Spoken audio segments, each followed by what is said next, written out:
내가 만약 아플 때 필요한 치료를 얼마나 빨리 받을 수 있을까요? 오늘은 바로 이 질문 하나에만 집중해서 세계에서 가장 빠른 의료 시스템이 어디인지 한번 순위를 매겨보겠습니다. 과연 어떤 나라가 가장 신속한 서비스를 제공하고 있을까요? 한번 상상해 보실까요? 백내장 때문에 세상이 뿌옇게 보이거나 고관절이 아파서 걷기조차 힘든데 수술을 받으려면 몇 달, 아니 길게는 1년 넘게 기다려야 한다는 말이 듣는다면 기분이 어떨까요?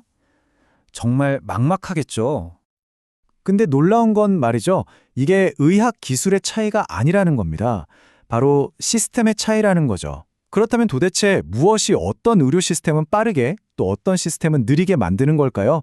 지금부터 그 비밀을 한번 파헤쳐 보겠습니다. 자, 그 답을 찾기 전에 먼저 공정한 비교를 위한 게임의 룰부터 정해야겠죠? 저희가 과연 어떤 기준으로 이 나라들의 순위를 매겼는지 먼저 알려드릴게요. 저희는 크게 4가지 핵심 기준으로 순위를 매겼습니다. 첫째는 뭐니 해도 대기 시간이죠. 진료나 수술까지 얼마나 빨리 갈 수 있는가. 둘째는 신뢰성입니다. 그러니까 소수의 특별한 사람이 아니라 보통의 환자들에게도 이 시스템이 잘 작동하는가 하는 점이죠. 셋째는 정책과 수용 능력, 즉 속도를 뒷받침할 인프라가 있는지를 봤고요. 그리고 마지막, 이게 사실 제일 흥미로운 부분인데요. 바로 상충관계입니다. 속도를 얻기 위해 과연 무엇을 포기해야만 했는지를 들여다볼 겁니다. 좋습니다. 그럼 이제 본격적인 카운트다운을 시작하겠습니다. 과연 어떤 나라들이 상위권에 이름을 올렸을까요? 5위와 4위부터 바로 공개합니다. 자, 대망의 5위는 과연 어느 나라일까요? 바로 네덜란드입니다. 네덜란드의 가장 큰 강점은요, 기준을 아주 명확하게 설정했다는 거예요. 환자가 얼마나 기다려야 하는지에 대해 국가가 공식적으로 약속을 한 거죠. 이 화면을 딱 보시면 약속과 현실의 차이가 느껴지실 겁니다. 왼쪽의 약속, 트리노르만이라는 정책은 전문의 진료는 4주 안에, 치료는 7주 안에 받게 해주겠다는 정부의 선언이에요. 정말 이상적이죠. 하지만 오른쪽 현실을 보면 수요가 폭발하면서 거의 절반 가까운 환자들이 이 약속보다 더 오래 기다리고 있습니다. 그럼에도 불구하고 이렇게 명확한 기준을 세우고 투명하게 공개하려는 노력 그 자체가 높은 평가를 받아서 5위에 올랐습니다. 자, 다음은 4위입니다. 이 나라는 속도를 위해서 조금 다른 방법을 택했어요. 4위는 바로 스위스입니다. 여긴 빠른 접근성을 자랑하지만 그 속도에는 상당한 대가가 따릅니다. 보시는 것처럼 속도와 비용이 저울위에서 팽팽하게 맞서고 있는 형국이죠. 스위스 시스템은 정말 효율적입니다. 유럽 최고 수준의 인공관절 수술률이 보여주듯이 수술실이 정말 쉴 틈 없이 돌아가요. 하지만 바로 여기에 상충관계가 있습니다. 환자가 직접 내야 하는 돈, 즉 본인 부담금이 꽤 크다는 거죠. 다시 말해 그 빠른 서비스를 말 그대로 돈으로 사는 셈입니다. 자, 이제 드디어 탑3입니다. 경쟁이 점점 더 뜨거워지는데요. 과연 3위와 2위는 어떤 나라일까요? 3위의 주인무? 바로 싱가포르입니다. 작지만 아주 똑똑하고 또 놀랍도록 빠른 시스템을 구축해냈죠. 이 화면이 싱가포르의 전략을 아주 명확하게 보여줍니다. 정부 보조금을 받는 환자는 전문의를 만나기까지 평균 35일을 기다려요. 하지만 보조금을 받지 않는 환자는 대기 기간이 12일로 확 줄어들죠. 이처럼 투명하게 선택권을 주는 동시에 스마트폰 앱으로 실시간 응급실 대기 시간까지 알려주면서 시스템의 효율을 극대화하고 있습니다. 이제 딱 2나라만 남았습니다. 1위를 아깝게 놓친 2위. 과연 어디일까요? 2위는 바로 독일입니다.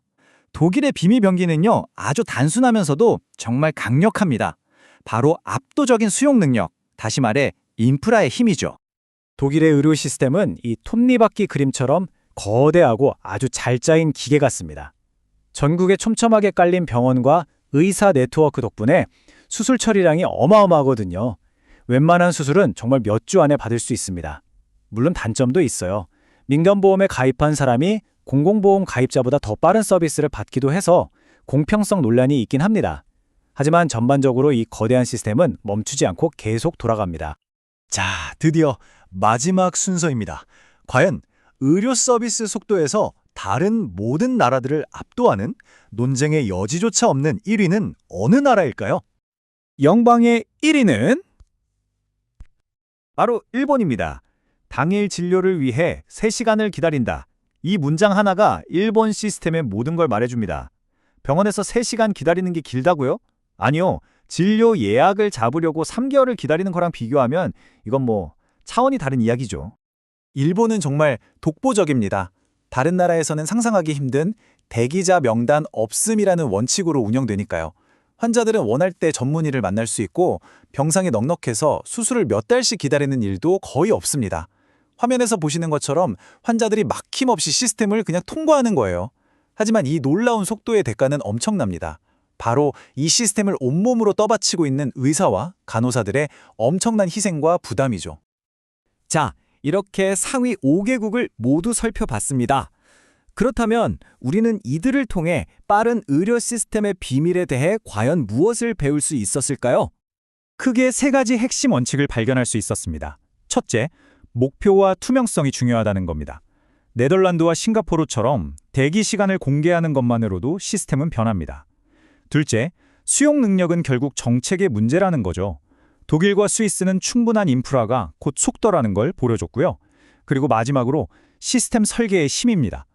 일본의 사례는 환자의 동선을 어떻게 설계하느냐에 따라 대기 명단이라는 개념 자체가 사라질 수도 있다는 걸 증명했으니까요.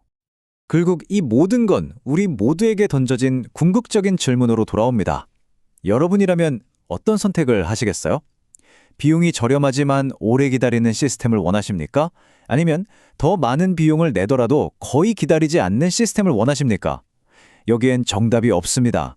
각 사회가 어떤 가치를 더 중요하게 여기느냐, 그 선택만이 있을 뿐이죠. 하지만 한 가지는 분명합니다.